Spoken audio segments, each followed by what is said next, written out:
The afternoon sun poured through the lace curtains, throwing crooked shadows across the oak table that had anchored our family for decades. It should have felt familiar, comforting even. But that day, the table looked like a stage set for a trial. I sat at the head not as father, but as defendant, my children arranged like jurors ready to deliver their verdict. The house had been mine and Mary's since the 70s. Every wall, every creak in the floorboards carried her touch. Now those same walls closed in, listening as my own blood prepared to strip it away. Daniel claimed the seat closest to me. His posture relaxed, but his eyes sharp, the way a broker sizes up property before a deal. At 42, he had built his real estate career on turning homes into numbers, and I could see he was already calculating mine. His shirt sleeves were rolled, his expensive watch catching the light with every impatient tap against the table. Laura, 3 years younger, sat across from him, her spine straight, her expression one of manufactured warmth. At 39, she was a rising star at the bank, trusted by clients for that calm tone that smoothed over doubt. Here, that same tone carried a chill, a rehearsed sweetness that hid steel. Next to her was Stephen, her husband, a lawyer who lived and breathed control. His leather folder opened with surgical precision, documents spread in front of me like surgical tools waiting to cut. His jaw flexed each time I did not move quickly enough. Susan lingered at the far end, still in her scrubs, her dark hair pulled back from a long shift. She was 35, tired but steady, not a fighter by nature, yet unwilling to abandon me. Her silence was a shield she held between herself and her siblings. Beside her, Emily leaned forward, 17 years old, eyes full of fire, protective in a way only youth dares to be. Her hand brushed mine under the table, her pulse racing through her touch. Daniel broke the silence with the confidence of a man who always went first in every conversation. Dad, let's be honest. This house is sitting on $650,000 easy. If we put it on the market now, we might squeeze more. The roof alone is a liability. You cannot keep this up. Laura's smile widened just enough to look sincere. He is right, Dad. We just want what is best for you. You should not be burdened with all this upkeep. Selling would free you from stress. Stephen slid a document toward me, the paper whispering against the wood. Guardianship agreement. Nothing unusual. With your signature, we can make decisions quickly, protect you from mistakes. It is efficiency. It is safety. Susan's voice cut through, soft but steady. He doesn't need that. He is fine. Daniel's laugh echoed off the walls. Fine. He is nearly 70. Do you want him handling contracts, finances? He could lose everything with one slip. You do not know what you are saying, Susan. Emily's hand tightened on mine. Her whisper trembled.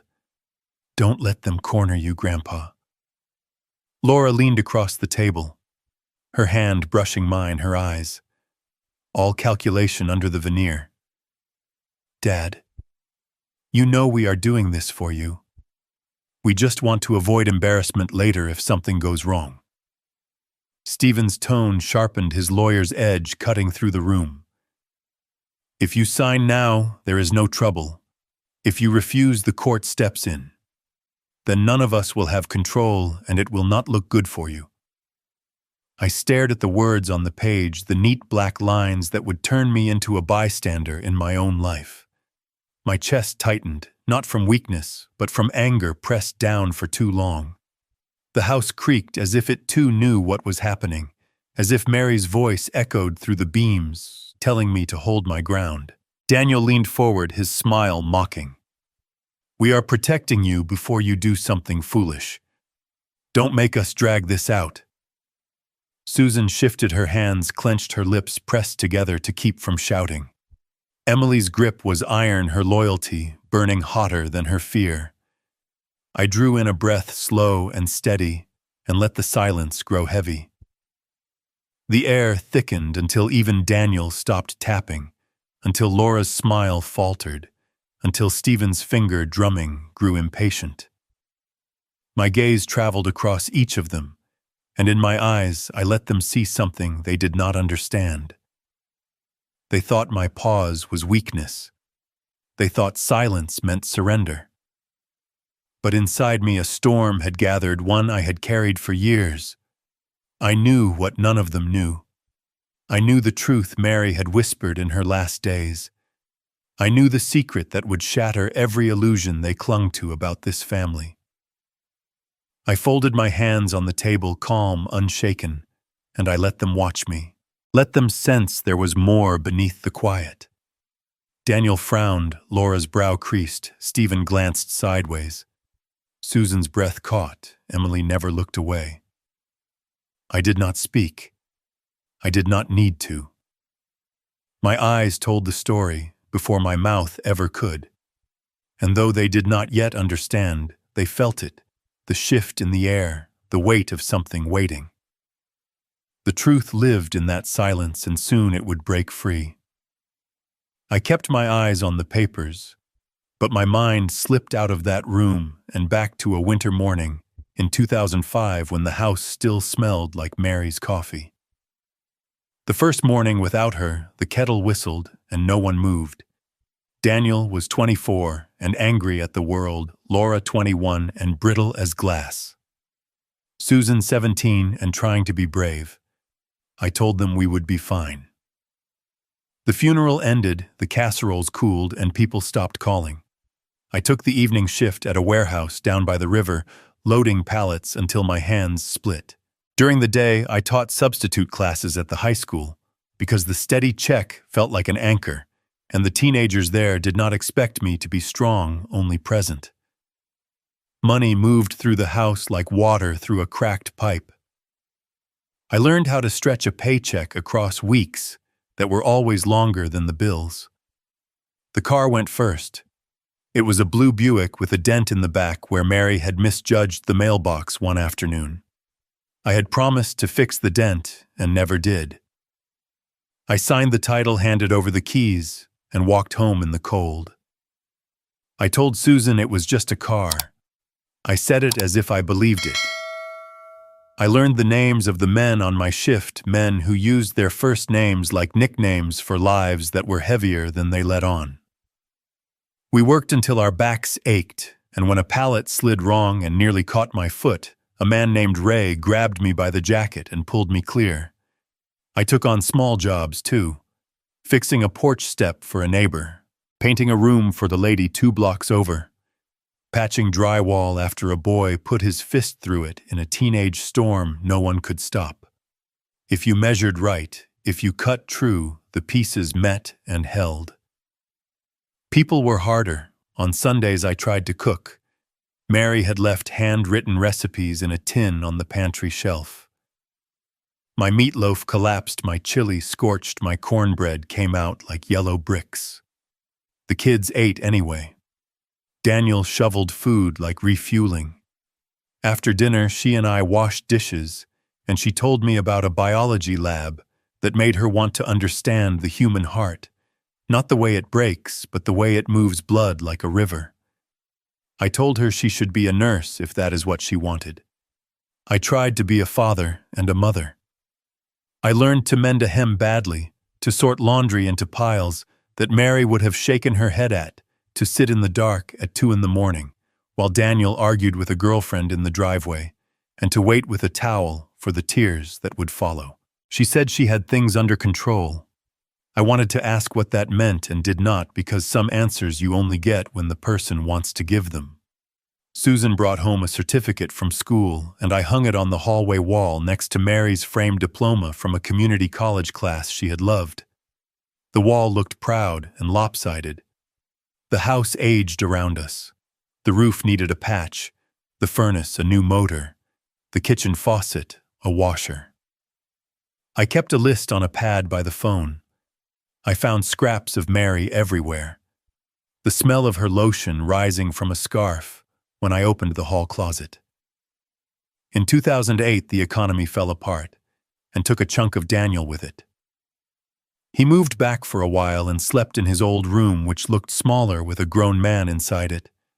He was always trying to prove something to someone. He and Laura fought in whispers that were not quiet. I kept those notes folded in my wallet, along with a photo of Mary, sitting on the back steps in a summer dress, her bare feet on the warm boards, her eyes on me, like I was a story she wanted to hear again. I told myself the strain would ease. In 2012, I forgot where I put a checkbook and found it 3 days later in the freezer behind a bag of peas. Then I called the bank, explained, and the woman on the line said she had seen worse. I believed her because I needed to. That year, Susan finished her nursing program. Mary would have yelled from the bleachers, and I tried to do that for her without making a scene. I watched Laura climb the ladder at the bank. Daniel found his rhythm again, then lost it, then found it. He said the market owed him a comeback. I did not know how to answer that. The market does not owe anyone anything, but fathers keep that to themselves. Through those years, I kept one appointment I did not tell anyone about. It started as a thought I pushed aside, then a suspicion that would not quiet. One afternoon in 2013, I sat in my car outside a clinic on Mayfield Road, the engine off, my hands on the wheel, watching people go in and come out with sealed envelopes and careful faces. I did not go in. I drove home and made spaghetti and told myself some truths can wait. In 2015, I finally walked through the door. The woman at the desk spoke softly. The test itself took moments. I never told the kids I had done it. I was not sure who I was protecting. Maybe it was the part of me that believed love could hold without every answer written down. Back at the table in the present, the papers glared up at me and their voices pressed in. Laura made care sound like strategy. Susan watched me the way she did when she was little and had a fever, worried and trying to be brave. She knew a storm when she felt one, and she stayed anyway. There is an accounting that happens inside a person. I remembered the warehouse air on my tongue, the Buick rolling away, the smell of Mary's scarf, the lines around Susan's eyes when she studied late, the way Laura learned to hold herself a little too straight, the swagger Daniel wore like armor. I had kept that envelope sealed for a long time. I had kept it because I wanted to choose my moment. Not to punish, but to be fair. Not to wound, but to stop the slow cut of every careless word said to me in my own house. The truth I held was not a weapon in my hand. It was a key. Time had done what time always does. It made people more themselves. Susan looked at me and I saw Mary in the tilt of her head. Emily watched me and I saw the future daring me to be honest. I thought of the night I sat in the kitchen and wrote a note to Henry Clark, asked him to hold something for me until I asked for it back. I thought of the day I did ask and the solid weight of what he placed in my palm. In the dining room, the air felt heavier. Laura traced the edge of a page with her finger. Susan met my eyes and did not look away. Emily squeezed my hand once, then again, a heartbeat answering mine. I lifted my gaze from the papers and found each of them in turn. I saw the distance we had traveled and the ground that still lay between us. I knew what I had given and what they thought they were owed. I knew I would not sign. I knew I would not be led out of my own life gently. I knew the secret I had carried was not a burden, but a boundary, and it was time to set it down where everyone could see it. Stephen straightened the stack of papers, as if adjusting a picture frame, then nudged the top page toward me with 2 fingers. Daniel could not wait his turn. He said the Cleveland market would cool by fall, that $650,000 was on the table right now, if we moved fast, that a roof this old and a furnace this stubborn would burn cash every month we delayed. He said buyers loved mature neighborhoods, tree-lined streets, school districts that still meant something on paper. Laura kept her tone wrapped in cotton. She said they had noticed small things, a missed appointment, a duplicate payment on a utility bill, a checkbook misplaced for a few days. Susan leaned in ready to speak, then stopped when Stephen cleared his throat. He said this was a limited guardianship, a measured step, nothing dramatic. With this in place, they could handle property taxes, contractor estimates, insurance renewals, and the tangle of paperwork that makes a house a burden. Her eyes came back to me and softened. She did not speak, she did not have to. I let the silence do her work. Daniel said we were wasting daylight. He said every week mattered. He said he had a buyer who would waive inspection if we moved fast. Laura added numbers. She said after commissions and fees, and the last of the mortgage, which was small, we would still clear enough to set me up in a condo with elevator access and a maintenance plan. Stephen softened again.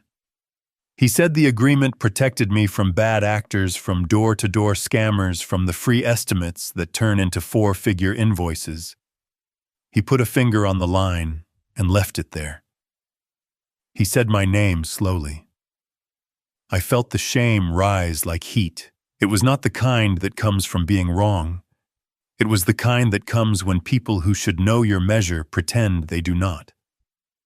I could taste the metal of it. I thought about the nights I stitched this place together.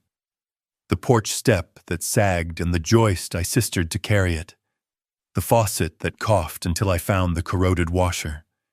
The window sash I repainted in July while the radio called a ball game I only half heard. I thought about Susan asleep on the couch with a textbook on her chest, and the lamp burning low about the note Laura left on the counter that said, "Going to the library, be back late," about the nick in the banister where Daniel scraped a skateboard and swore he would sand it smooth one day.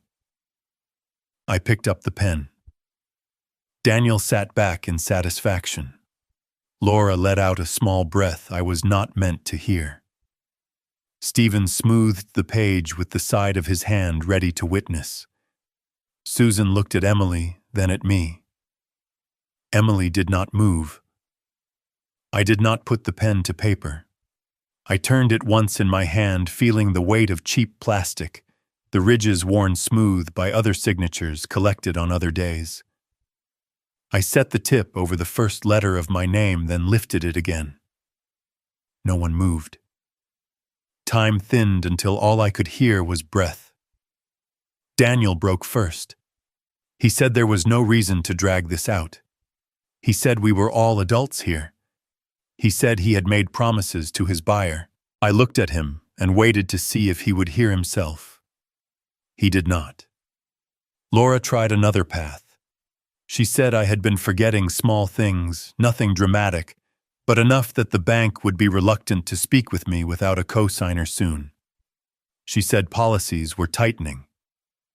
Stephen kept his eyes on me. He told me that judges in Cuyahoga County preferred families to work together. He told me that guardianship with consent was always smoother than a contested petition. He told me that if I signed today, he would file in the morning, and the clerk would move us to the top of the docket. He told me I would thank him one day. Susan finally spoke. She said Dad is capable. She said he keeps his own calendar. She said he knows his neighbors by name and remembers their dogs. She said the furnace guy calls him directly because he knows Dad understands the work. She said please to no one in particular. Daniel waved her off. He said sentiment does not pay for a new roof. He said emotions do not keep pipes from bursting. He said practicality does. I let the pen hover above the line once more. I could feel how badly they wanted the moment to end in ink. I could feel Emily willing me to breathe. I asked Stephen what exactly this document allowed. He brightened the way a teacher does when a student finally asks the right question. He said they could manage assets, consult with professionals, execute contracts for sale, authorize repairs, place me in appropriate housing if needed. Daniel added that he would handle the listing personally at a reduced commission as a family courtesy. Laura said she would oversee the escrow and make sure we did not get taken advantage of. Stephen said he would coordinate with the title company and the court. The three of them spoke like a machine finding its rhythm. Susan said Dad can make his own decisions. Her voice sharpened for the first time. She stared at Daniel as if daring him to say otherwise. He smirked and looked away.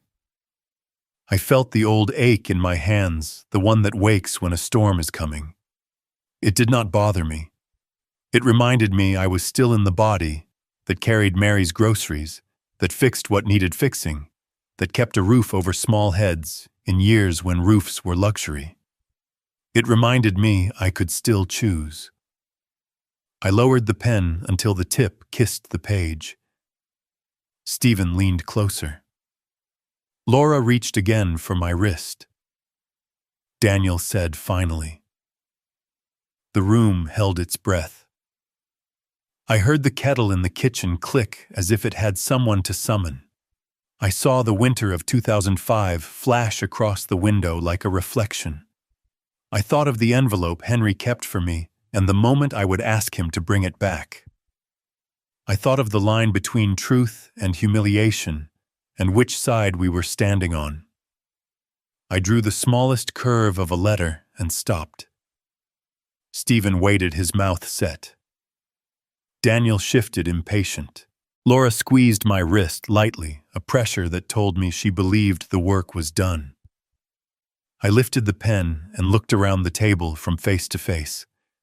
I let them see that I had heard every word, weighed every number, and measured the cost they were so eager to pay with someone else's life.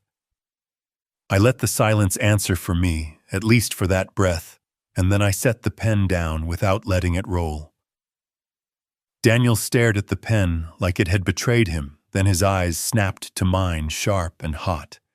His chair scraped the floor as he leaned forward. We are done pretending, Dad. Sign it. Susan leaned in so close I could feel the tremor of her breath. You do not have to sign.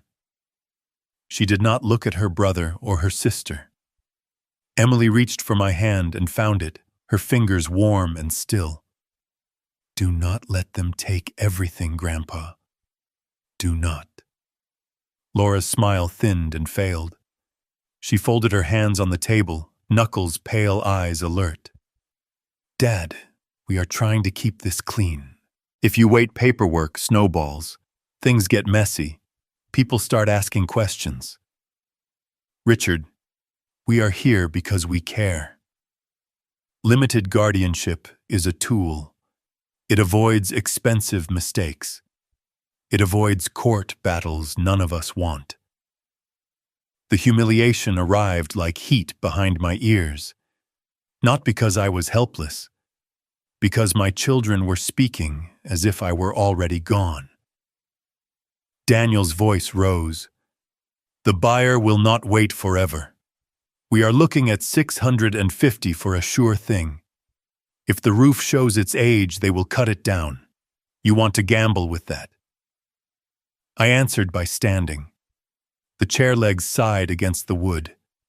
My knees complained because they always do, but I found the kettle anyway and filled it at the sink. I set the kettle on the burner and let the small flames speak for me while I gathered cups and a tin of tea leaves Mary had liked. No one said a word while I moved. Stephen tried again while the kettle warmed. If we do not file this week, the clerk will push us into next month. That affects listing strategy, inspection windows, everything. The smoothest path is today. He paused, then added a softer note. Let me keep you out of trouble. I looked at the window where the bare maple branches made slow patterns against a gray March sky. My voice came out steady. It surprised me a little. It surprised them more. Susan exhaled, relief and fear mixing in the sound. Emily sat straighter. Laura's mouth pressed thin. We have noticed things, Dad. The missed appointment, the duplicate check, The time you called me about a bill you had already paid. That is not judgment. That is data. I let the kettle sing.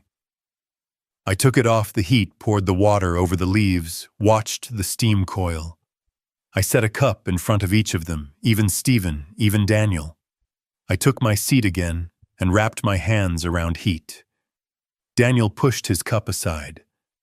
I am not drinking tea. I am asking you to act like an adult. His eyes flicked to Emily. And to stop letting the kid tell you what to do, I said, I hear you. Then I looked at each of them in turn. I hear you, Laura. And you, Stephen. And you, Daniel. The house has needs. The calendar has teeth. The court has forms. I know all of that. I have known it longer than any of you. I did not raise my voice. I did not need to. Time raised it for me. Stephen lifted the pen and offered it again. Sign and we move forward. We avoid spectacle. We keep this private. Private was what I had been for too long. Private was how secrets grow moss and start to look like the landscape. Private had almost broken me. I felt the old weight in my pocket, not from the pen, but from the habit of carrying a note card with numbers I might need. There was a name that mattered printed in my neat hand from years of grading papers and writing hall passes. Henry Clark. I saw him in my mind as clearly as if he were standing in the doorway, the way he leaned back in his chair when he was listening. The way he had said without flourish that I should never sign anything important if my gut said not yet. Susan reached out without looking at the others and slid the paper slightly away from me, a movement so small it could be denied if challenged. You decide in your time, she said. Not theirs. Laura frowned. That is not helpful, Susan. You are encouraging delay. Delay costs money. Susan kept her voice level. Boundaries save money. So does respect. Daniel laughed once a short sound. Respect is a two-way street. Respect the math. Respect the roof. Respect the buyer who is ready to move. Respect the people who are trying to keep you from making a mistake you cannot fix. I sipped my tea and let it settle me. I watched the steam lift and disappear. Stephen checked his watch and set it down with a click that wanted to be a verdict. I have another client at 3. If we sign now, I can file on my way back to the office. If not, we lose days. He let silence do the pushing. I lifted the pen again and held it like a strange tool. Daniel stilled. Laura fixed on my hand. Stephen leaned in a hawk over a field. Emily did not move. I placed the tip at the edge of the line, drew a breath, and made a mark so small it could have been dust. Then I set the pen down a second time. Not a refusal, not an acceptance. A pause shaped like a decision. Daniel's chair scraped again. He stood and began to pace the length of the rug Mary had chosen, the one with colors she said felt like fall. He muttered about escrow and earnest money, and the way buyers vanish when they smell hesitation. He paused at the window and glared out at the maple like it had insulted him. Laura smoothed the corner of the top page and tried one last soft angle. Dad, we can move you into a place where you do not have to worry about stairs or shoveling snow. You could be close to everything. You could have neighbors your own age. Book club night. Exercise class. Emily's voice threaded through. He is not furniture to be moved. Stephen closed the folder halfway, then opened it again, recalibrating. Richard, if your concern is optics, we can limit the scope further. We can attach a letter of intent that clarifies your preferences. I looked at the clock Mary had bought at a church sale long ago. The second hand ticked with a steady mercy. I let it count 10, then 20, then 30. In that small space I returned to Henry without leaving my chair. The way he had taken the envelope from me in 2019 and said he would keep it safe. The way he had met my eyes as if he knew exactly how hard I had worked to hand it over. The way his handshake told me he would not break before I did. "I will review this," I said finally. My voice came out clear. "I will speak with someone I trust. Then I will let you know how we proceed." Daniel threw his hands up like a man at a busted auction. "So we wait." For what? For another winter to tear at the roof. For another buyer to walk. Laura gathered her breath to reply, then thought better of it. Stephen slid the pen back into the folder with a small, irritated care. "Very well. I will email a revised draft with narrowed authority." He stood as if to end the meeting by standing. Susan leaned back, the first ease in her shoulders all afternoon. Emily's hand found mine again and held. I felt the decision settle in me, not loud, not triumphant, simply solid. The boundary was set. I would not be herded. I would call Henry. I would ask him to come to this table and sit where Mary once sat, to bring with him the thing I had trusted him to keep. The secret would not be a threat. It would be a light. I pushed my chair in and let the quiet reclaim the room for a moment. Outside, a wind moved the maple branches. For the first time that day, I felt the floor under my feet choose my side. I went to the hallway phone and dialed a number my hand knew by shape as much as by sight. I told him I needed to see him, that I would bring something that needed a steadier place than my house. I carried an envelope in my jacket, sealed for years, edges softened by being moved from drawer to drawer, from closet to closet. I set the envelope on the desk and did not take my hand off it. He did not reach for it. He asked what it was. I told him it was the answer to a question I had not wanted to ask, and the question had been living with me since Mary's last week. I told him about the clinic on Mayfield, the way the pen felt heavy when I filled out forms that asked for names I had spoken 1,000 times and dates I knew by heart. I told him about the envelope, the way the nurse had placed it in my hand, like a fragile thing. He asked if I had opened it.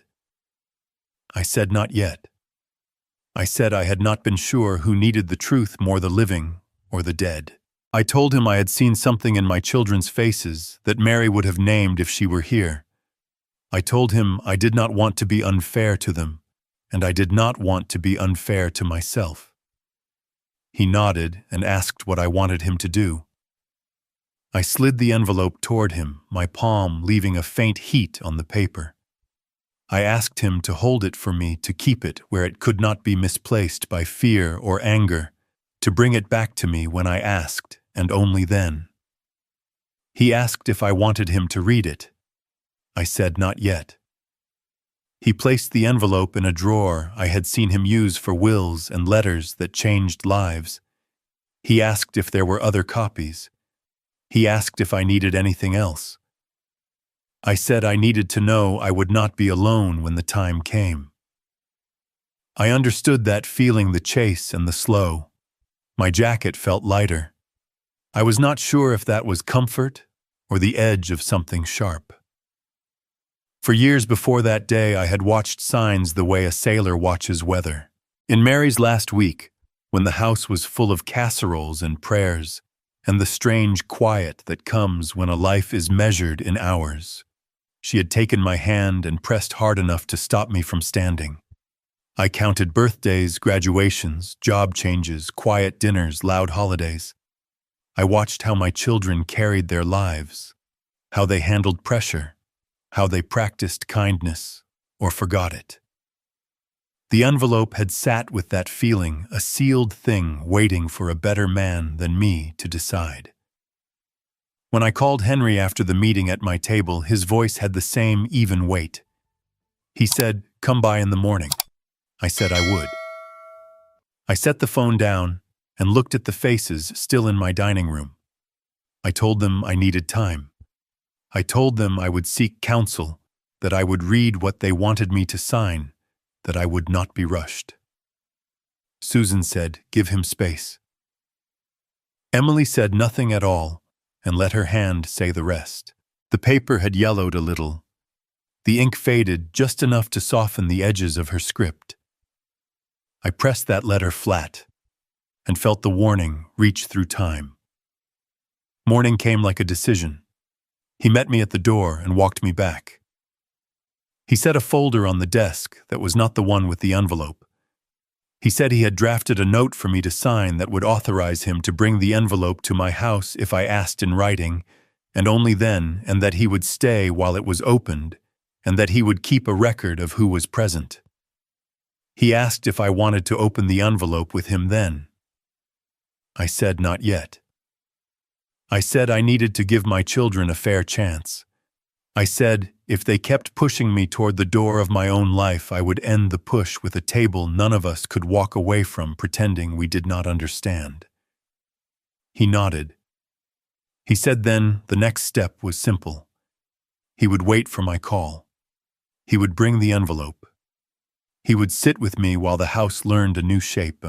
The maple in the yard was still bare, but the tips held a red that promised leaves.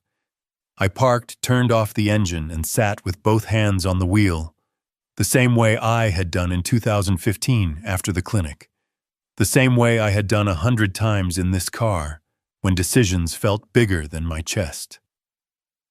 I went inside and found the dining room. As we had left it, the chairs pushed back and the teacups still faintly warm, the papers stacked like a dare.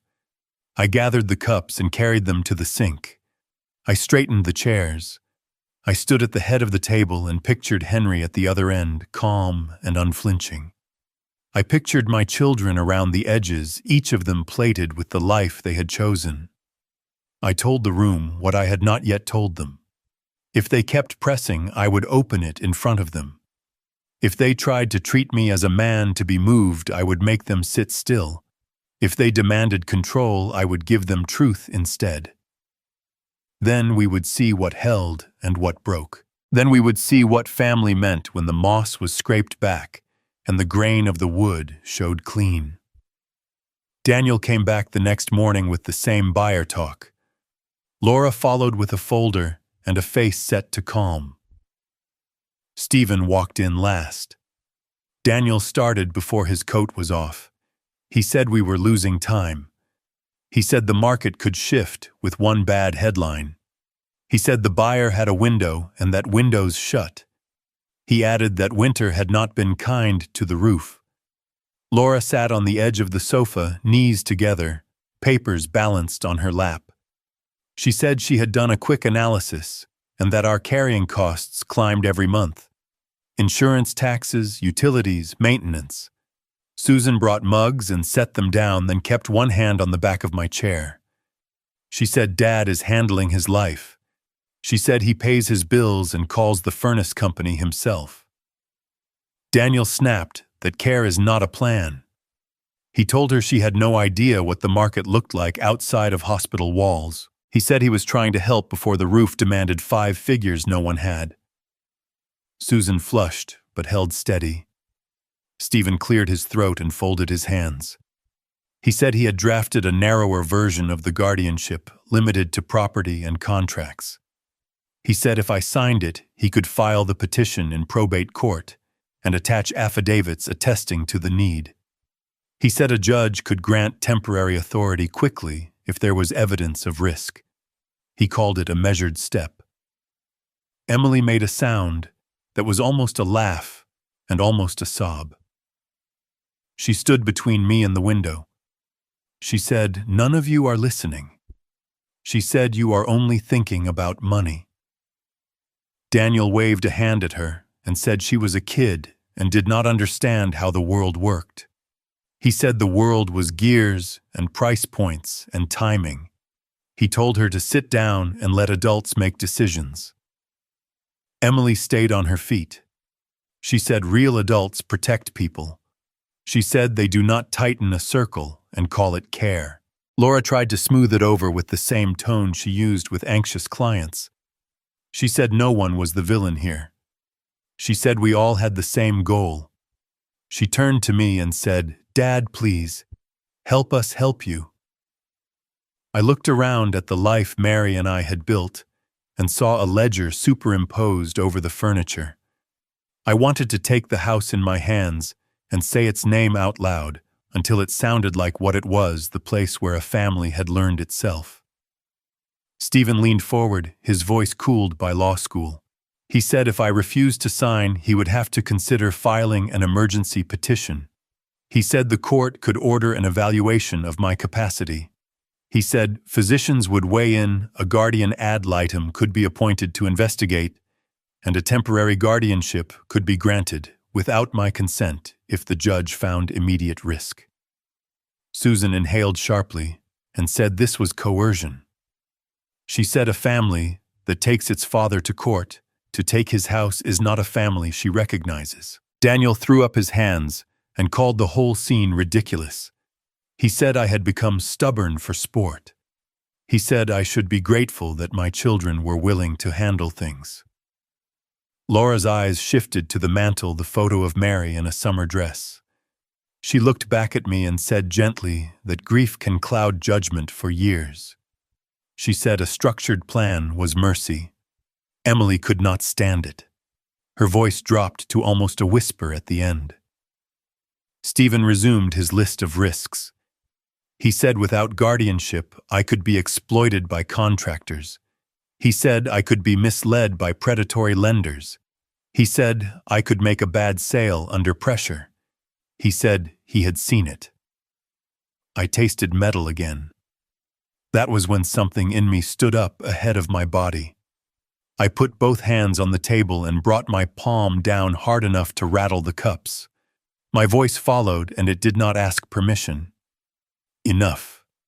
I said it once and then again, and the second time it found its own height. Susan's shoulders dropped with relief. Emily let out a breath that sounded like a door opening. I stayed standing because sitting would have felt like surrender. I told them I was not a title to be transferred. I told them I was not a line on a balance sheet. I told them I had taught teenagers for decades and knew what manipulation sounded like even when it wore good clothes. Daniel tried to recover. He said I was making this emotional. He said the adult thing was to act before a leak became a flood. He said men fix problems.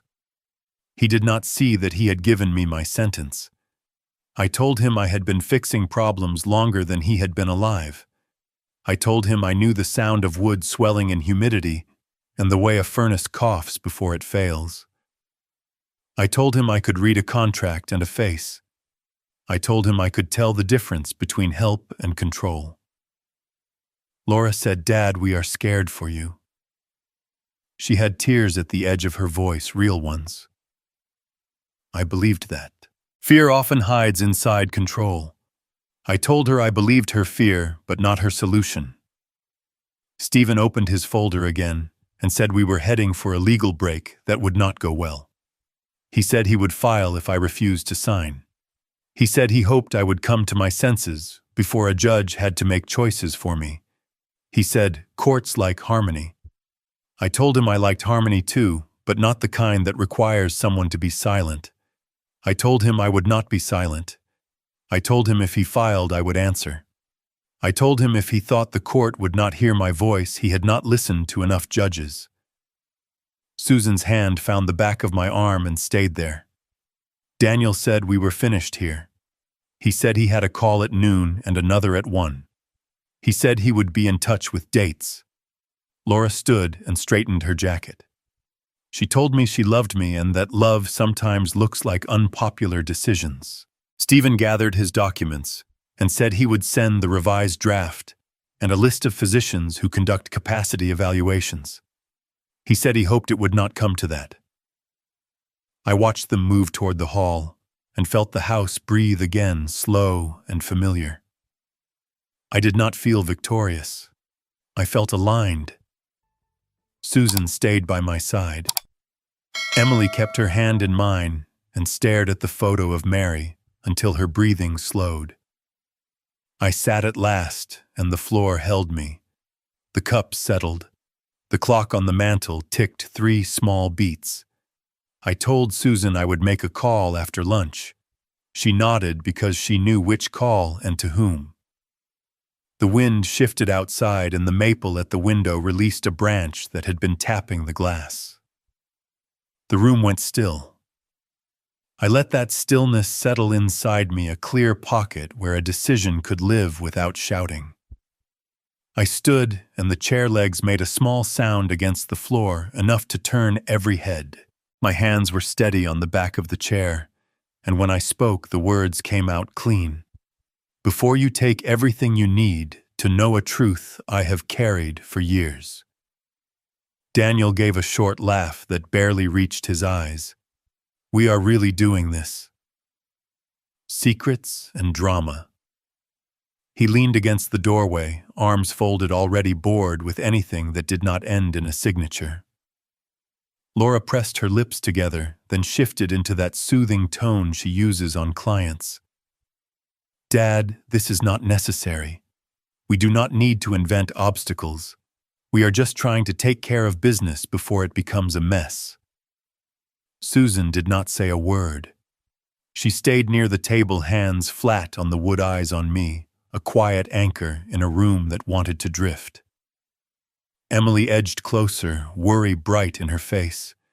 Her fingers found my sleeve and held. She did not speak. Stephen set his folder on the mantel, as if to give both his hands to the moment. He kept his voice measured. Richard.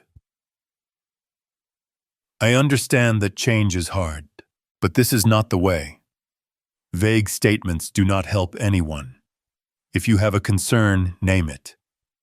If not, sign the limited guardianship and let us protect your interests. I kept my eyes on my children.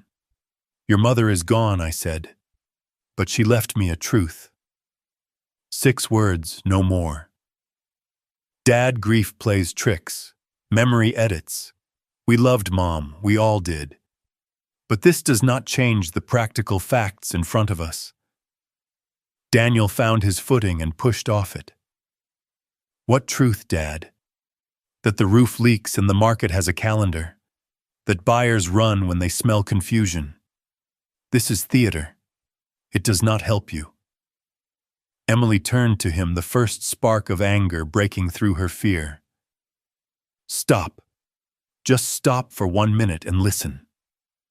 Susan took 1 step closer to me, then stopped, giving me room to carry my own voice. I did not rush. I talked about Mary only as long as necessary. She was brave at the end. She wanted me to take care of you. Not with money alone, with honesty. She told me there were things we had not said. Then she was gone, and I was left to decide when the saying should happen. That time is now. Stephen tried to retake the ground with a respectable tone. Richard, if this is about an old misunderstanding, let us address it privately later. Today we have concrete decisions to make. The legal path is clear. The longer you wait, the more complicated and public this becomes. Public. The word sat in the room with a different weight. Daniel straightened. Laura's eyes flicked to the window, then back to me. I stepped around the chair and placed my palm flat on the table. My voice stayed low. I will not be moved like furniture. I will not be led out of my own life under the name protection. I have allowed a lot of silence in this house because I believed it was kinder. That was my mistake. Daniel barked a laugh he could not live in. So what? What is the big reveal? Are we supposed to gasp? You kept a secret about the gutter. You found a raccoon in the attic. Laura sighed. Dad, please. This is reckless. You are letting emotion drive the car. Take a breath. Sign the paper. We can revisit feelings when the roof is not falling in. Emily spoke softly, as if any louder, and the truth might break before it was ready. Let him finish, Susan finally whispered. You do not have to sign anything. Not today. Not this way. I nodded once toward Susan, then to Emily. Then I faced Daniel and Laura, and the man they had brought to put a frame around the day. There is a line between helping and taking, I said. You keep stepping over it and calling it love.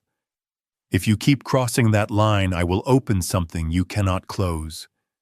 And we will not be guessing anymore. Stephen stiffened. Richard, this sounds like a threat. It will not serve you in court. If there is documentation that needs review, I can review it. If there is a misunderstanding, we can clarify it. But this climate is not productive. I did not move to fetch it. I let the sound underline the sentence I was about to speak, and then fade. I said the next thing like a man setting a marker. I have kept proof outside this house for years. If you press me again, it comes here. Daniel's mouth opened, then shut, then opened again. Proof of what? Laura resorted to a thin smile that never reached her eyes. Dad, you are smarter than this. You do not gamble with words you cannot cash. Let us not turn family into spectacle. Family turned itself when you decided control was care, I said. Then I let the sentence end without decoration. Emily drew closer and her shoulder against my arm. Susan stayed on my other side, a quiet bookend. Stephen studied me like a doctor reads a scan searching for a weakness. Daniel rocked on his heels, his body telling him to move while his mind told him to wait. Laura's fingers worried the edge of a folder she had not opened. I did not raise my voice. I did not need to. The room had already raised it for me. I said one more sentence and then I stopped. Before anything is sold, before any court is filed, before any pen touches any line, you will hear the truth your mother left with me. Daniel looked at Stephen, waiting for a cue that did not come. Laura glanced at the photo of Mary on the mantel, and then away. Susan's eyes filled and did not spill. I added only what was necessary. We will have a witness when we speak of it, and we will do it here. In the light. Stephen recovered first. He said we were wandering into irrelevancies that probate court did not adjudicate family lore. He said we were conflating sentiment with procedure. No one moved. The clock on the mantel took up its patient counting. A car passed outside, slow over the winter cracks in the street. I let time do what I had brought it here to do. I let it stretch until even Daniel could feel where we were standing. I could see the next words lining up in my mouth. I could hear the envelope slide across his desk all those years ago. I could feel the edge of the line I had drawn and the way it steadied my feet. I stopped there. I let the warning stand, without the proof, because warnings matter most when they are exact and incomplete. The room had reached the edge it needed. I had nothing to add that would not cheapen it by being early. A knock sounded against the front door, firm but not loud, and every head turned as if the house itself had spoken. I crossed the room before anyone could find words and opened it to a gray morning that smelled like wet pavement. Henry Clark stood on the porch with his coat collar up and a small leather satchel in his hand. His eyes took the room in one measured glance and then came back to me. You asked me to come. His voice carried the same even weight it always had. I stepped aside. He walked in without hurry and nodded to each face as if we were all gathered for something solemn and useful, not a fight disguised as concern. I led him to the dining room, and he set the satchel on the table where the papers had been a few hours earlier. Stephen took a step forward, heat rising in his voice before the words were fully formed. "This is a private family matter." He looked to me as if hoping I would apologize and send Henry away. I did not move. I said, "Henry is here at my request. He will stay." Henry opened the satchel and removed a document wallet and a smaller, rigid envelope. Its seal unbroken, my name written across it in his precise hand. He placed the envelope in the center of the table. "In here is what Richard has kept to himself for many years." Daniel gave a short laugh. "So this is the show. A prop and a witness." He looked to Stephen for backup and found only a frown. Laura folded her arms and leveled her gaze at Henry. "Whatever that is, it is not relevant to a decision about selling a house. Dad needs safety and simplicity. That is the point." Susan stood near the end of the table, hands still, eyes steady. Emily slid in beside her and reached up to brush a tear she did not want anyone to see. Stephen tried a different angle. "Mr. Clark, unless you are counsel of record, your presence complicates a situation that is already delicate. We are working toward a guardianship and asset plan. Outside elements only inflame tensions." Henry did not flinch. "I am here as a custodian of a document at Richard's request." He turned to me. "Do you wish me to remain and witness any discussion that involves this envelope?" I said yes. My voice did not waver. Daniel rolled his shoulders. "Open it then. Let us have the truth and be done." Laura took a small step closer to me.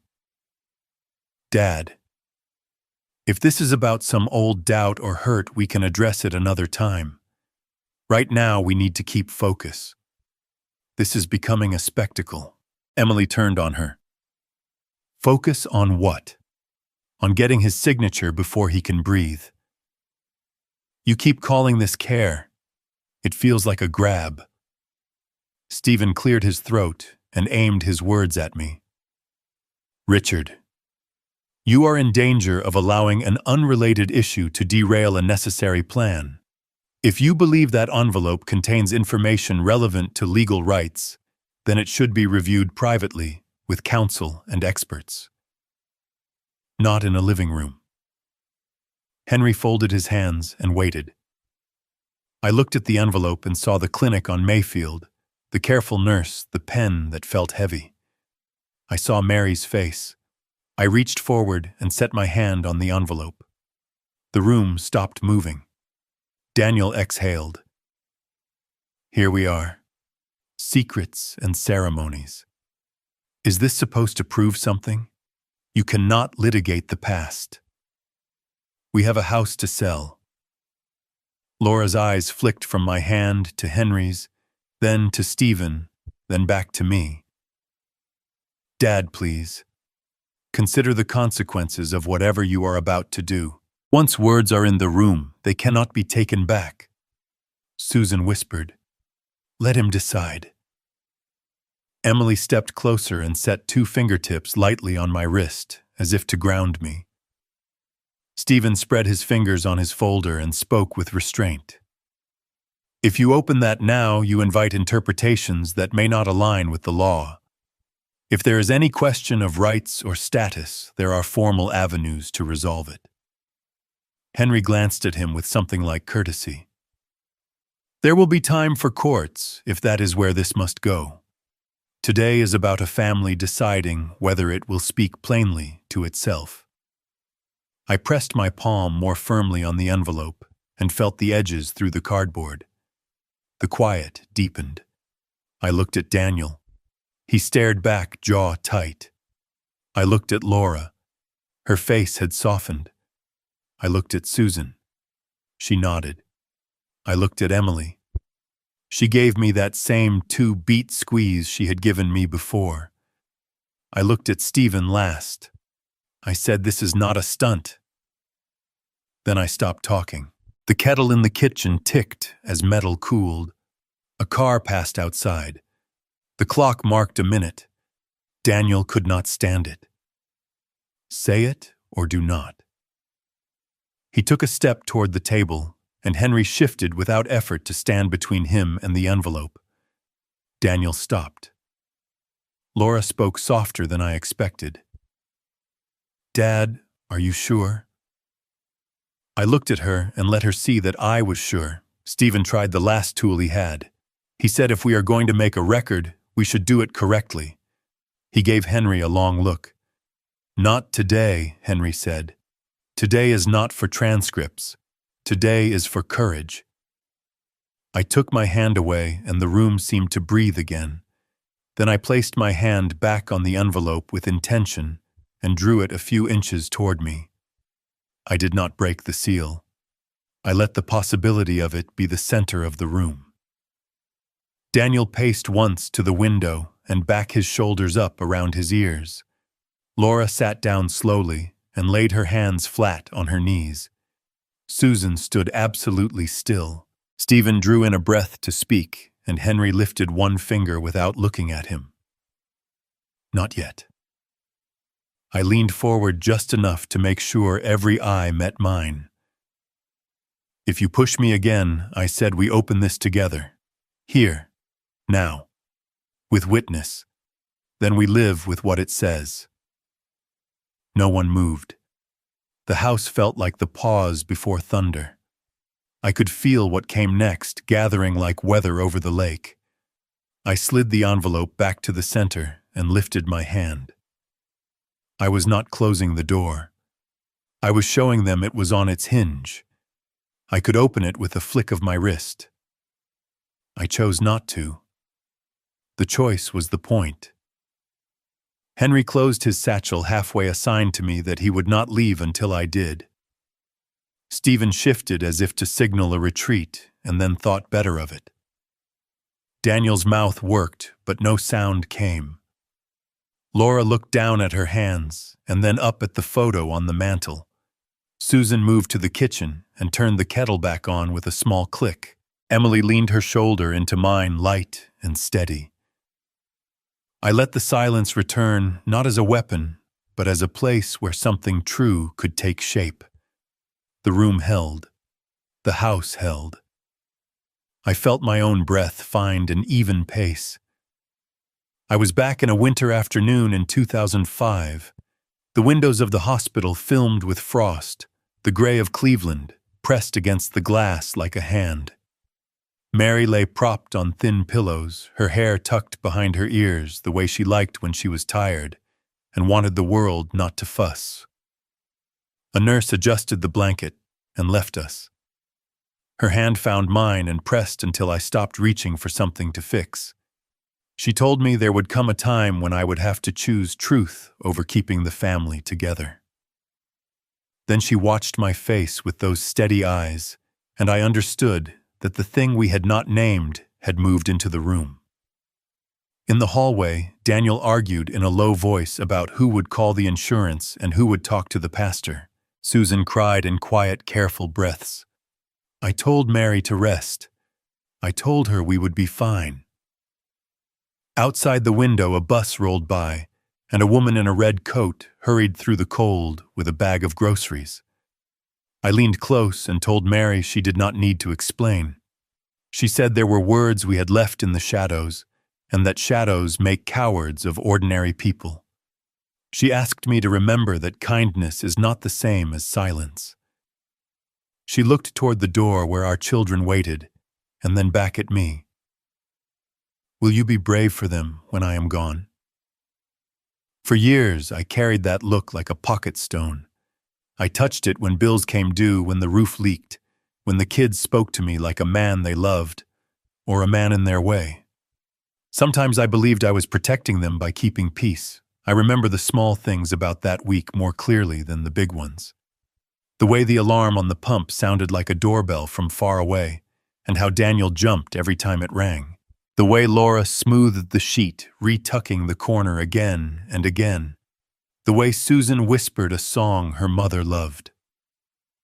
On the last morning, Mary asked me to open the blinds and let the cold light in. When she opened them, she said it again, the line that still wakes me some nights. There will come a time when you must choose truth instead of keeping the family together. Her breath thinned after that, and I nodded like a man, agreeing to fetch another blanket. After the funeral, the house tried to go back to being a house, but a new tenant had moved in. I began to notice details I had trained myself not to see. Letters that arrived when I was not home. A date that did not line up with a memory. A friend who visited and stayed too long in the hallway. So I carried the weight quietly and told myself I would open my mouth when the moment was clean and the need was clear. Years later, I sat in my car outside the clinic on Mayfield and tried to make my hands stop shaking before I went in. The waiting room smelled like hand soap and patience. The nurse spoke to me like I was a person who could handle hard facts. I filled out forms that asked for full names and dates of birth. When I left, the envelope in my pocket felt heavier than it should. I did not open it. I told myself the letter would wait until the family could bear what it might say. When Daniel started bringing buyer talk into my living room, and Laura began to measure my days in convenience, and Stephen turned law into a harness. The old promise Mary asked of me put its hand on my shoulder and reminded me that kindness has a spine. Do not let the gentle words of control confuse you. Do not let the wish for easy days become your excuse. The present shifted back into focus. Daniel paced near the window as if the view might offer a path around this conversation. Laura sat very straight. Emily, bless her stubborn heart, kept her shoulder against mine. The envelope waited between us, patient and unforgiving. I looked at it, and then at the faces of the people Mary and I had made. If I open this will, the family we built cracks so loudly that the neighbors hear. If I do not will, I let them erase me room by room until I am a guest in my own life. One pan held my fear of losing what we call family, when what we often mean is habit. The other held my fear of losing myself. What is a family that asks for your silence as proof of loyalty? What is a father who agrees? I thought of Daniel as a boy learning to ride a bike. I thought of Laura learning to count money at the kitchen table. I thought of Susan sleeping on the couch when she had the flu. I thought of the day Emily was born, the way her small fist curled around my finger with absolute trust. These were not numbers. These were people. And people deserve the grown version of love, the one that tells the truth even when the truth is hard. I have asked myself in the dark if revealing what I know would be an act of revenge or an act of care. The honest answer is that sometimes it feels like both. Revenge for the way my children have begun to speak about me as if I were a burden. Care for the future they will live in if they keep confusing power with love. Mary would not have wanted a family that survived by pretending. She would have wanted a family that learned how to walk through a storm without lying about the weather. The memory of her eyes held me in place. They were steady the way a lighthouse is steady. Be a man who chooses what is true. I brought my attention back to the table. The envelope waited. Henry waited. I counted my heartbeat to 3, and then to 5, and then to 10. I could hear the furnace settle and the wind shift and a car pass slow outside. I could not allow fear to shape my family any longer. If I choose silence, I lose them one by one to the fiction that they did me a kindness. If I choose speech, I might lose them for a time to anger and shame. I might lose the picture on the mantel that shows us smiling on a summer day. I rested my fingertips on the edge of the envelope and felt the cardboard warm under my skin. It lived where Mary had left it. I would not open it to punish. I would open it to align. I lifted my hand and looked up. Henry met my eyes with the quiet nod of a man who will stand with you when you do what you said you would. Susan's mouth softened. Emily breathed out and in and set her feet. Daniel's jaw tightened. I felt the line Mary had drawn for me all those years ago and stepped onto it. Daniel broke first, the smirk back on his face. He said I was making up stories to keep the house that buyers would vanish while I played king of the dining room. He laughed at the envelope, as if paper could be bullied. Laura followed with a smile that did not reach anywhere warm. She said it was sad to watch a man cling to square footage because he was afraid to be alone, that all of this theater was about an old man and his corner of the world, that we could save him from himself if we just stopped entertaining this nonsense. I pulled the envelope to me and slid a finger under the flap. The seal gave with a soft sound that felt louder than the kettle on any winter morning. I eased the contents onto the table.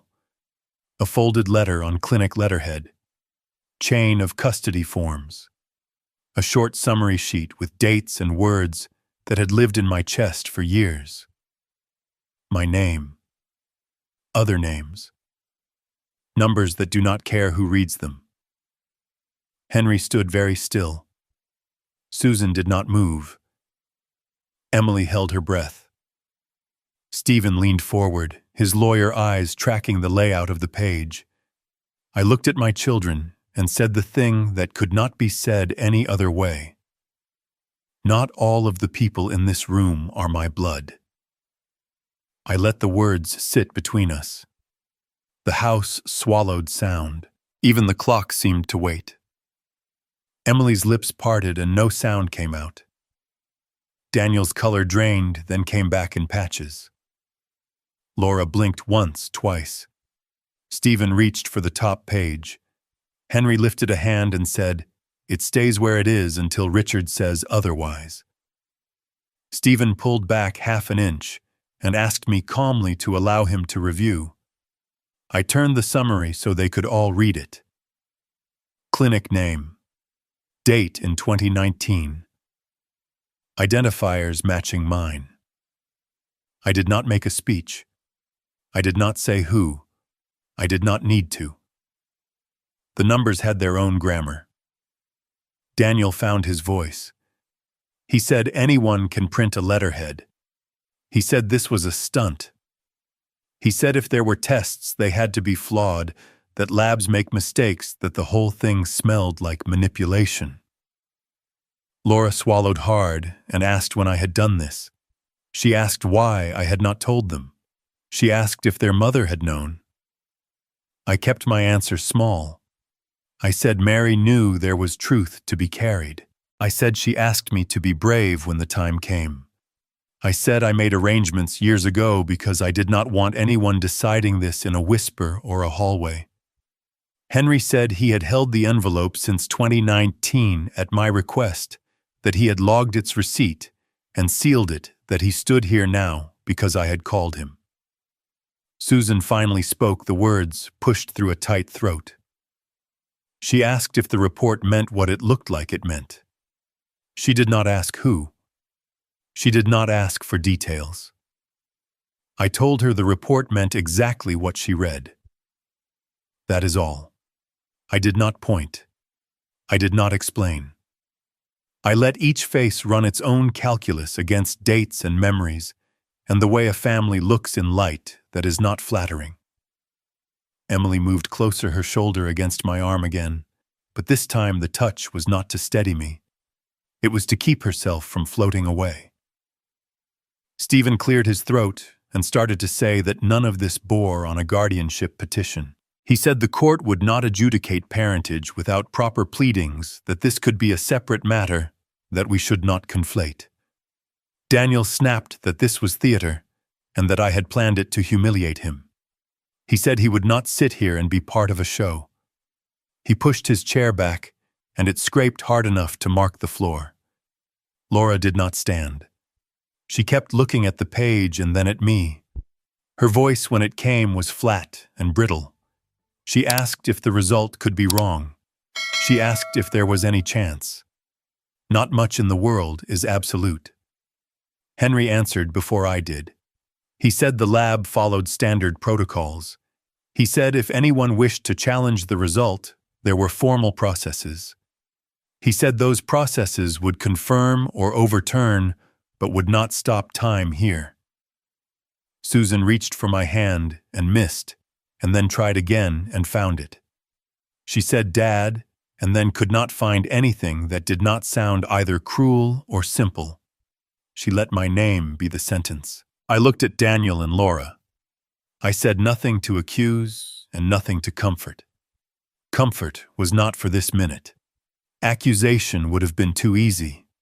I kept my posture steady and let the report do the talking for me. Stephen took a breath and attempted to corral us back toward his fences. He said regardless of the document, the immediate question remained the house and my capacity. He asked if we could proceed with the limited guardianship given the heightened emotions and potential for exploitation. I placed my palm over the pages and shook my head. Not today. The first no I had spoken since opening the envelope. It carried clean.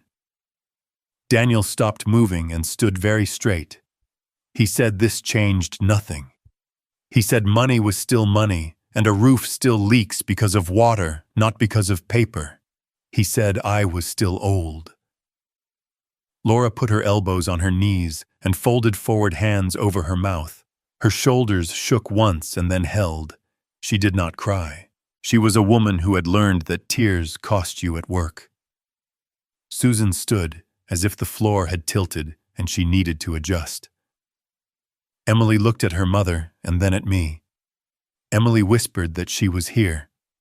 She said it to all of us and to herself. I lifted the letterhead page and slid it back into the envelope with care that bordered on reverence.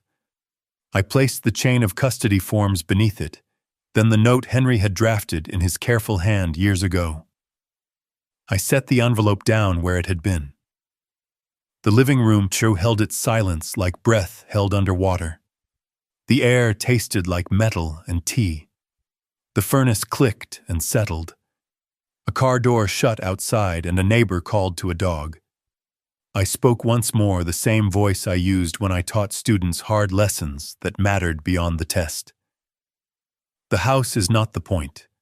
Respect is the point. If you keep pushing past boundaries and calling it care, this envelope will not be the last thing that opens. I let that sit and then I sat back. Daniel stared at the envelope as if he could will it to catch fire. Laura stared at the floor. Stephen stared at me, recalculating. Susan and Emily watched my face like sailors watch a coastline after a storm to see what is left. No one moved to speak. The moment had its own edges, and it was not finished carving. I let my hands rest flat on the table and listened to the old clock count us into a future we had not planned. Henry cleared his throat softly. He said the testing in 2019 followed standard protocol. He said chain of custody was intact from sample to seal, that identifiers matched my records, and that the lab reported a conclusive finding. The results established that only one person among my children is my biological child. Daniel stood very still, the bravado gone from his shoulders. Laura pressed her fingertips to her temples and stared at a spot on the table. Stephen shifted his weight and reached for procedure. Henry did not name anyone. He said, if anyone wished to pursue confirmatory testing, he would coordinate with the same facility or an equivalent one under court-recognized standards. He said there was no rush to do so today. Susan made a sound that started as breath and turned into tears. She came to my side. She took my arm in both hands and laid her cheek against my sleeve. She said, even if every document in the world said otherwise, I am your daughter. Emily reached up to touch her mother's back. Daniel found anger first. He said this was a stunt designed to humiliate him. He said the timing was obvious. He said I had poisoned the room so that any refusal to sign the guardianship would look like greed instead of sense. He pointed at Henry and said a retired lawyer is not a judge and a printed page is not a verdict. Laura's fear showed itself not as noise but as calculation gone thin. She asked what this meant for the future of the house, for any trust documents, for beneficiary designations. She asked if the bank would require documentation of legal parentage for release of information. She asked questions in a line that led straight to money. Stephen moved to the edge of the table and set his folder down with care. He said the document was irrelevant to the immediate issue and likely inadmissible without foundation. He said parentage is a different action, that probate would not decide it on a Monday in a living room. He said we were not going to let a family drama derail the clean path to guardianship. He said the wise course was to set the envelope aside and proceed as planned. Henry said the envelope changes one thing that matters now. It changes the notion that today is only about convenience. It reminds everyone that the stakes include identity and rightful standing. He said he would not argue law in my house. He said he would stand as witness that the evidence existed and was presented at my request. I felt something old and heavy slide off my ribs. I looked at Susan and felt her hands steadying my sleeve. I looked at Emily and felt her steadiness steady me. I looked at Daniel and Laura. Daniel came closer to the table and put his palms on the wood. He said this does not change the math. He said a roof still leaks because of time and weather and neglect. He said my age did not reverse because of paper. He said all of this would be forgotten when escrow opened. Laura nodded. She said we were all upset, and that upset people make poor decisions. She said we should put a pin in the family matter and move forward with selling the house. Stephen took a breath to bring us back to filings and dockets. He said if I refused to sign, he would file an emergency petition, citing evidence of undue influence and cognitive decline revealed by erratic decisions. He said a judge would take a dim view of theatrics intended to obstruct necessary steps. He said he would ask for temporary authority over the property pending a full hearing. I placed my hand flat on the table again and felt the grain under my palm. I spoke without hurry. The envelope exists because I believed truth would one day be needed. That day is today. I said the report does not tell us how to love each other. It tells us how to be honest. Susan turned her face and pressed a tear into my sleeve. She said, I do not care what the paper says. I will take you to appointments. I will fight anyone who tries to move you out of your own chair. She said I am practiced at standing between hurt and the person I love. Emily nodded and whispered that she was not going anywhere either. Daniel recoiled. He said, do not paint me as a villain because I speak plainly about money and risk. He said, I have done more than anyone to keep this family afloat. He said I am not going to be pushed out by a piece of paper conjured up to attack me. Laura's hands shook as she sorted pages she did not need to sort. She said if any of this changes legal standing, then we should let courts handle it. She said we should not punish each other in this room. Stephen moved to end the argument. He said we were wasting time. He said his office would be open at 3. He said if I came by, they would notarize the revised guardianship, and we could file before close of business. He said that was the sane answer. Henry looked at me. He said, this is where you speak as the head of this family. I stood because important words are clearer when spoken on your feet. I told them I had revised my will years ago. I said the revision was executed with counsel and witnesses under Ohio law. I said it acknowledges the truth documented in that envelope and provides accordingly. I said the truth will be recognized by law. Daniel's face flushed, then drained. He said you cannot just rewrite history. He said you cannot cut us out. He said a judge would not let it stand. He reached for Stephen with his eyes. Laura breathed in shallow and quick. She said, "What about the accounts and the designations and the letter of intent?" She said we had discussed plans. She said she had based choices on those plans. Stephen said any will can be contested. He said courts look at capacity and undue influence and fairness. He said he would file to restrain transfers and freeze accounts pending review. He said no one should rely on a document waved around a dining table. Henry answered without heat. The will is on file with counsel. He said the names of the witnesses and the notary and the date could be produced.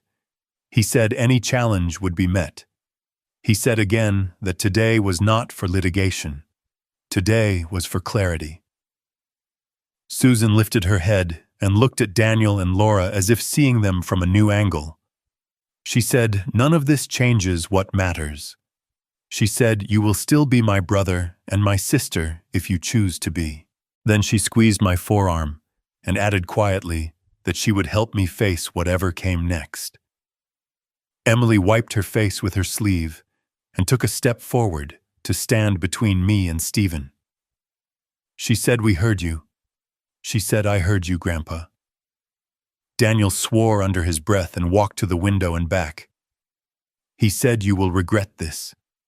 He said, "You do not know what you are starting." He said, "The buyer will not wait." Laura sat down and stared at her hands. She looked up at the photo of Mary and then away. Stephen gathered his folder and clipped it shut. He said he would be in touch. He said he would expect my presence at his office. He said, "Choices like these have consequences." I did not raise my voice. I said, "Consequences are how we tell real from pretend." I told them we would not be selling the house. I told them we would not be filing guardianship. I told them if there was a court to visit, it would hear the truth and see the records. I told them I would sleep in my own bed and make coffee in my own kitchen tomorrow and the day after that. Silence gathered again. Susan wiped her eyes and smiled through it. Emily took a breath like a swimmer breaking the surface. Daniel stared at the envelope. Laura looked fragile in a way I had not seen since she was a girl, with a scraped knee, who refused to cry until the front door shut. The clock went on counting. I kept my hands on the table and let the room absorb the new shape of us. The storm had not passed. It had at last declared itself.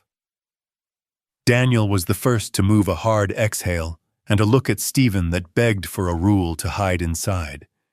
He grabbed his coat from the back of the chair and stood as if the floor had turned to water.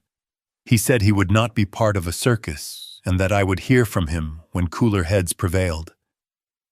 At the doorway, she paused and said she needed time. He set his jaw and told me he would file that I was making a mistake, that a judge would correct, that he would do what was necessary. I told him he was free to do his job.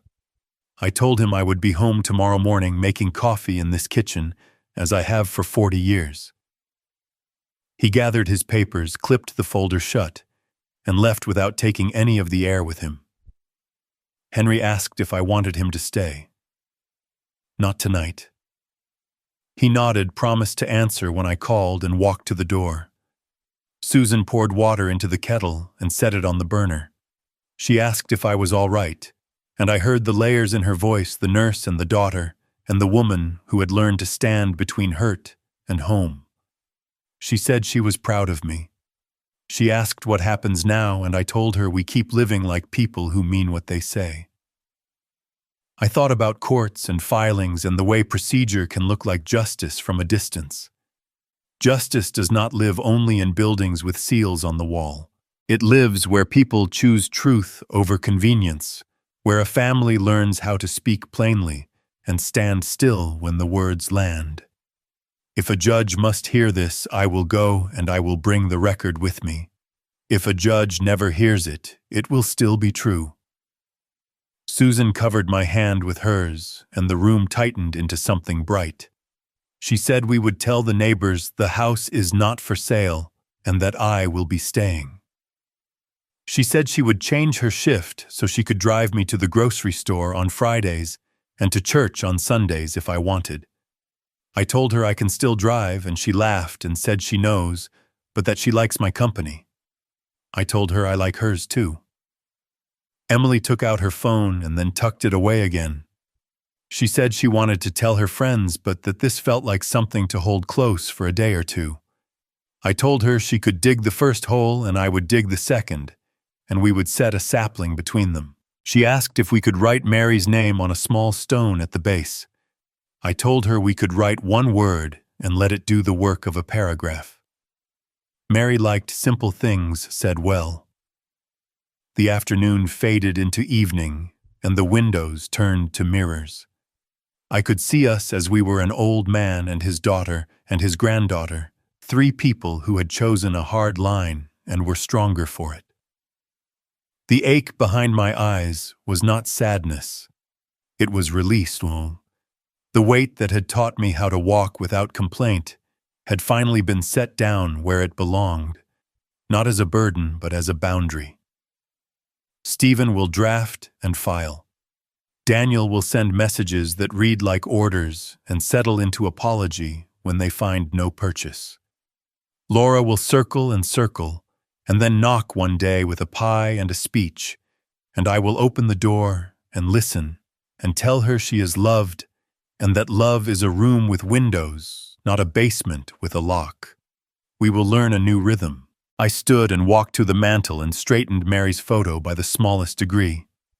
I told her I had done what she asked, not to make a point, to make a home.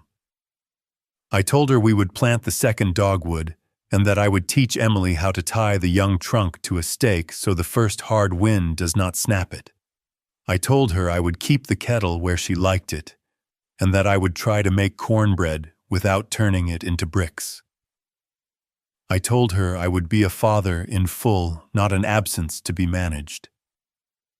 Susan gathered the cups and rinsed them at the sink, humming half of a tune she does not know she hums when she is calm. Emily walked to the front door and checked the lock, and then checked it again. Night settled in with a quiet that felt earned. I turned off the dining room light and left on the lamp near Mary so the photo would not sit in the dark. I have always been a practical man, and sometimes the practical is the poetry. I do not regret speaking. I regret the years I mistook quiet for mercy. Today I learned that mercy requires light.